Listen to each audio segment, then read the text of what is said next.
अस्सलाम वालेकुम दोस्तों, मैं हूं आयशा। तो दोस्तों, आजकल मुसलमान सीढ़ी बन गया है और इसी सीढ़ी का इस्तेमाल करके आज हर कोई अपनी सियासत चमका रहा है। जैसे आप इन महाशय को देखिए। वैसे तो इनकी पहचान क्या है ये मैं नहीं जानती और शायद मैं जानना भी नहीं चाहती। मैं तो बस इतना जानती हूँ कि आजकल हमारे देश में यही हो रहा है। आपको सियासत में अगर नाम कमाना है तो फिर आपको मुस्लिम नाम की सीढ़ी पर चढ़ना ही पड़ेगा, क्योंकि ये वो सीढ़ी है जो सीधे आपको 1 नंबर से 100 नंबर तक पहुंचा देती है। बस आपको करना यह है कि एक हाथ में कैमरा लेना है और एक हाथ में भगवा झंडा, और उसके बाद आप रातों रात स्टार बन जाएंगे। वैसे गलती इनकी नहीं है, क्योंकि ये तो बहुत ही मामूली से नेता हैं और ये वही कर रहे हैं जो इनके गुरु, इनकी पार्टी के बड़े नेता कर रहे हैं। वो आजकल किसी भी इलेक्शन रैली में चले जाएं, 2 ही शब्द बोलते हैं, बटोगे तो कटोगे, एक हो जाओगे तो सेफ रहोगे।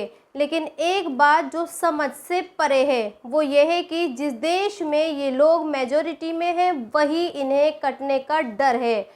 अब इस वीडियो को देखिए और मुझे ये बताइए कि इसमें कट कौन रहा है और काट कौन रहा है।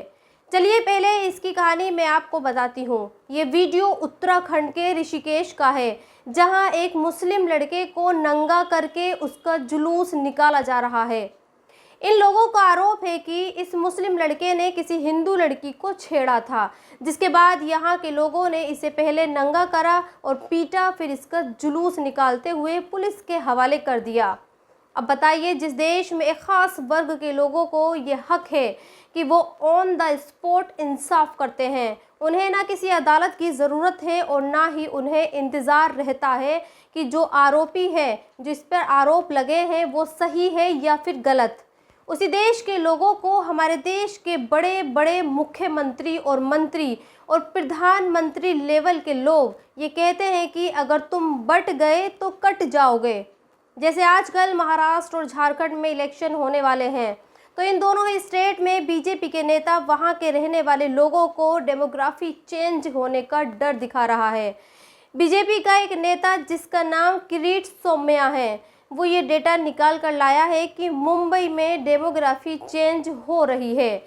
मुंबई में पहले हिंदुओं की आबादी 88% थी, जो अब घटकर 66% रह गई है, जबकि मुसलमानों की आबादी 8% से बढ़कर 21% हो चुकी है।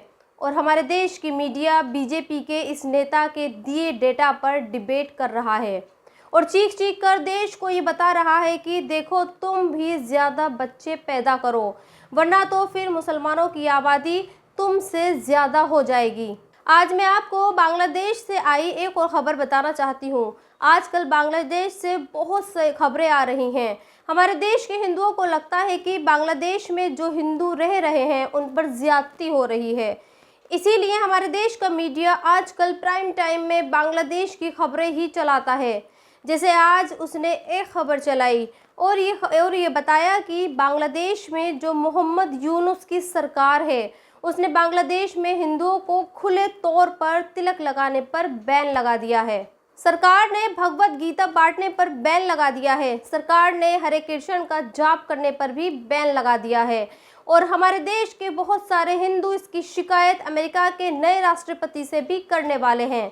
लेकिन हमारे देश के इन लोगों को राज ठाकरे नहीं दिखता, जो खुलेआम ये कह रहा है कि अगर महाराष्ट्र में उसकी सरकार बनी तो फिर मस्जिदों से अजान की आवाज़ नहीं आने दी जाएगी, मस्जिदों में लगने वाले लाउड स्पीकर को उखाड़कर फेंक दिया जाएगा। और तो और आज उसने ये भी कहा कि अगर मस्जिदों से लाउड स्पीकर नहीं हटाए गए तो वो मस्जिदों के सामने हनुमान चालीसा पढ़ेंगे। वैसे सच कहूँ तो ऐसे लोग हमारे देश की मेजॉरिटी को बहुत पसंद आते हैं। उन्हें लगता है कि हिंदुओं के सच्चे हितैषी यही लोग हैं। और अब एक और मुसलमानों से नफरत वाली खबर आपको बताती हूँ। मध्य प्रदेश की सरकार ने ये फैसला लिया है कि वो पुलिस की डिक्शनरी से 79 उर्दू शब्द जैसे कत्ल, जुर्म जैसे शब्दों को हटाएगी। पुलिस वाले थाने में अपने सीनियर अधिकारी को जनाब कहकर नहीं बुलाएंगे। जनाब नाम को ये शब्द भी हटा दिया जाएगा। अब तक तो शहरों के नाम ही बदले जाते थे, अब थानों और कचहरियों में इस्तेमाल होने वाले उर्दू नाम भी बदले जा रहे हैं। खैर, हम तो यही चाहते हैं कि काश ऐसा करने से अपराध कम हो जाए। तो दोस्तों, जिनको ये लगता था कि कतर ने इजराइल के सामने घुटने टेक दिए, उनके लिए बुरी खबर है। और वो बुरी खबर ये है कि कतर ने इजराइल से कहा है वो तब तक फ़िलिस्तीन का सपोर्ट करेगा जब तक फ़िलिस्तीन को वो तमाम चीज़ें नहीं मिल जाती जो उसके 1967 तक थी। कतर ने ये भी कहा कि जिस तरह से 1976 से फ़िलिस्तीन की राजधानी यरूशलेम भी ठीक उसी तरह से फिर से फ़िलिस्तीन की राजधानी यरूशलेम होनी चाहिए और उसकी सारी की सारी ज़मीन भी इजराइल को वापस करनी होगी। आपको बता दें कि कल ही हमारे देश की मीडिया ये खबर चला रही थी कि कतर ने इजराइल के सामने घुटने टेक दिए और वो इस बात पर राज़ी हो गया है कि हमास के जितने भी बड़े लीडर कतर में रह रहे हैं वो उन सभी को अपने देश से बाहर कर देगा। लेकिन आज ज़्यादातर अखबारों की हेडलाइन जो है वो मैं आपको पढ़कर बताती हूँ।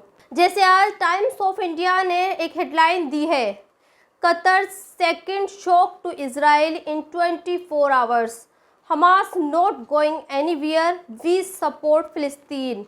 और सिर्फ यही नहीं, कतर ने ये भी कहा है कि मीडिया ने हमास के ऑफिस दोहा में होने का जो बात कही है वो भी गलत है। दरअसल ये सारा झूठ ट्रंप के जीतने के बाद वेस्टर्न मीडिया ने फैलाया और उसने ये माहौल बनाने की कोशिश की कि कतर ने इजराइल से ये वादा किया है कि वो हमास के नेताओं को अपने देश से भगा देगा। तो दोस्तों, झारखंड में चुनाव होने वाले हैं और इन चुनावों को लेकर बीजेपी लगातार हिंदुओं को डरा रही है। मोदी ने कहा एक रहोगे तो सेफ रहोगे, योगी ने कहा बटोगे तो कटोगे, होम मिनिस्टर अमित शाह ने कहा कि बांग्लादेशी मुसलमान झारखंड की आदिवासी बेटियों से नकली शादी कर रहे हैं और वहां की डेमोग्राफी बदलना चाहते हैं। असम के मुख्यमंत्री हेमंत बिस्वा शर्मा हिंदू की आबादी घटने और मुसलमानों की आबादी के बढ़ने का डेटा झारखंड के हिंदुओं को बता रहे हैं। हैदराबाद में ओवैसी के खिलाफ चुनाव में खड़ी होने वाली माधवी लता एक बार फिर झारखंड में जाकर इस तरह के निशाने मस्जिदों पर लगा रही है। लेकिन आज मैं आपको बीबीसी की एक रिपोर्ट के बारे में बताना चाहती हूँ और वो रिपोर्ट झारखंड की एक प्रधान सरीना को लेकर है। सरीना इन दिनों बहुत ज़्यादा परेशान है और उनकी परेशानी की वजह है बीजेपी, क्योंकि बीजेपी लगातार उनको और उनके घर वालों की बांग्लादेशी घुसपैठिया साबित करने की कोशिश कर रही है और उन पर यह इल्ज़ाम लगा रही है कि बांग्लादेश के मुसलमान झारखंड आते हैं, वहाँ की आदिवासी महिलाओं को प्रेम के जाल में फंसाते हैं और फिर उनसे शादी करके ना सिर्फ उन्हें मुसलमान बनाते हैं बल्कि उनकी ज़मीनें भी हड़प लेते हैं। जबकि सरीना के पति यानी शौहर मोहम्मद एजाज ये कहते हैं कि वो पूरी तरह से भारतीय हैं और उतने ही भारतीय हैं जितने अमित शाह हैं। वो और उनके पुरखे झारखंड में अंग्रेज़ों के सामने से रह रहे हैं, लेकिन एक चुनाव जीतने के लिए बीजेपी लगातार मुसलमानों को बांग्लादेशी बनाने की साजिश रच रही है। तो दोस्तों, आप विक्रांत मैसी को तो जानते ही होंगे, कई सारी हिट फिल्में दी हैं, लेकिन आजकल ये किसी और वजह से चर्चाओं में हैं और लोग इनके बारे में ये कह रहे हैं कि ये नए बीजेपी भक्त हैं, जिन्हें लगता है कि हिंदुस्तान में पहली बार हिंदुओं को उनकी पहचान मिल रही है। दुनिया में पहली बार हिंदू खुलकर ये कह सकता है कि वो हिंदू है। दरअसल इनका एक पॉडकास्ट बहुत चर्चित हो रहा है जिसमें ये कह रहे हैं कि देश के पहले मुगलों ने अपनी चलाई और अंग्रेज़ों ने अपनी चलाई और फिर कांग्रेस ने हिंदुओं को उनकी असली पहचान से महरूम रखा, लेकिन अब पिछले कुछ सालों से ऐसा पहली बार हो रहा है जब हिंदू खुलकर अपने त्योहारों को सेलिब्रेट कर रहे हैं, खुलकर अपनी आइडेंटिटी लोगों को बताते हैं और गर्व से ये कहते हैं कि वो हिंदू हैं। दरअसल इनकी एक फिल्म आ रही है जिसका नाम है द साबरमती रिपोर्ट। ये फिल्म आने वाली 15 तारीख को रिलीज़ हो रही है और इस फिल्म को हिट कराने के लिए विक्रांत पर अब ये आरोप लग रहे हैं कि वो कट्टर हिंदू बनने की कोशिश कर रहे हैं, जबकि हकीकत यह है कि उनके पिता एक ईसाई हैं और उनके भाई मुसलमान हैं। लेकिन अपने फिल्म को हिट कराने के लिए वो आजकल अलग अलग टीवी शोज़ और पॉडकास्ट में जाकर खुद को कट्टर हिंदू दिखा रहे हैं। तो दोस्तों, इस वीडियो में इतना ही। आप भी अपनी राय कमेंट्स बॉक्स में लिखकर मुझे ज़रूर बताएं और अब तक आपने मेरे चैनल को सब्सक्राइब नहीं किया है तो प्लीज़ सब्सक्राइब ज़रूर कर दें। शुक्रिया।